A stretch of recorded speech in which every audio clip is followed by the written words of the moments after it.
नमस्कार दोस्तों, स्वागत है आज फिर आपका एक नई कहानी में। दोस्तों, एक बार एक व्यक्ति एक संत के पास जाता है और दोनों में बातें चल रही होती हैं। बातों ही बातों में वो व्यक्ति संत से कहता है कि आप मानो या ना मानो, आपके भगवान में थोड़ी सी अक्ल तो कम है। संत कहते हैं, कैसे? आप क्यों कह सकते हो ये बात? तो वो व्यक्ति कह रहा है कि मैं अभी जंगल की तरफ से आ रहा हूँ।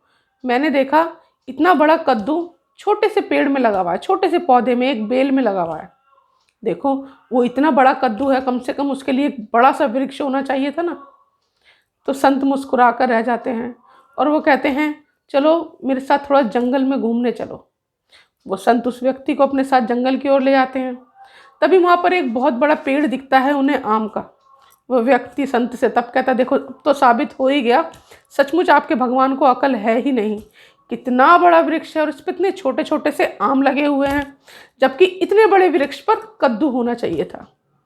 संत कहता है, चलो अब थोड़ा सा थक गए हैं, इसी वृक्ष के नीचे, आम के वृक्ष के नीचे हम थोड़ी देर आराम कर लेते हैं। संत भी थोड़ी देर सो जाते हैं और वो व्यक्ति भी थोड़ी देर गहरी नींद में सो जाता है। वो सो ही रहा होता है, तभी एक आम गिरता है उसकी नाक के ऊपर और उसे बहुत ज़ोर से दर्द होता है। वो उठकर बैठ जाता है और संत के सामने हाथ जोड़कर बोलता है कि मुझे क्षमा कर दीजिए, मैं गलत था। आपके भगवान जो कुछ भी करते हैं बिल्कुल परफेक्ट करते हैं, क्योंकि अगर इस पेड़ पर कद्दू लगा होता तो सोचिए मेरा क्या हाल होता।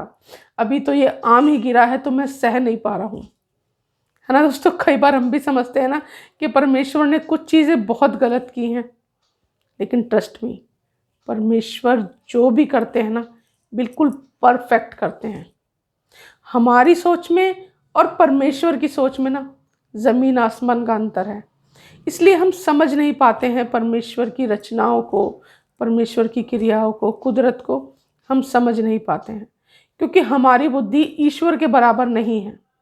क्योंकि ईश्वर ने तो हमें बनाया है ना, तो हमारी बुद्धि उनके बराबर कैसे हो सकती है ना।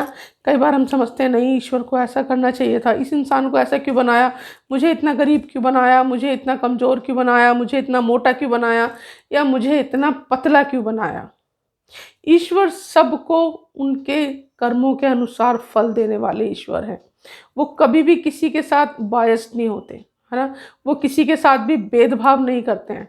उन्हें जो भी देना है किसी को, वो वही देते हैं जो उसके योग्य है ना। जिस प्रकार वो कद्दू का जो उन्होंने फल है बेल में लगाया, क्योंकि परमेश्वर को पता है अगर ये ऊंचे से किसी के ऊपर गिरेगा तो उसे कितनी चोट लग जाएगी, इसलिए उन्होंने बेल में लगाया। और बेल ज़मीन पर पड़ी रहती है और कद्दू भी ज़मीन पर पड़ा रहता है ना। तो ईश्वर की ना जो भी काम है, ईश्वर के उन पर शक ना करें, क्योंकि ईश्वर की बुद्धि में और हमारी बुद्धि में, मैं फिर से एक बार कहती हूँ, ज़मीन और आसमान का अंतर है ना। अगर आपको मेरी स्टोरी पसंद आई है तो मेरी वीडियो को लाइक करें, शेयर करें, कमेंट करें और मुझे ज़रूर बताएं कि आपको वीडियो कैसी लगी, है ना। धन्यवाद, अपना ध्यान रखिए।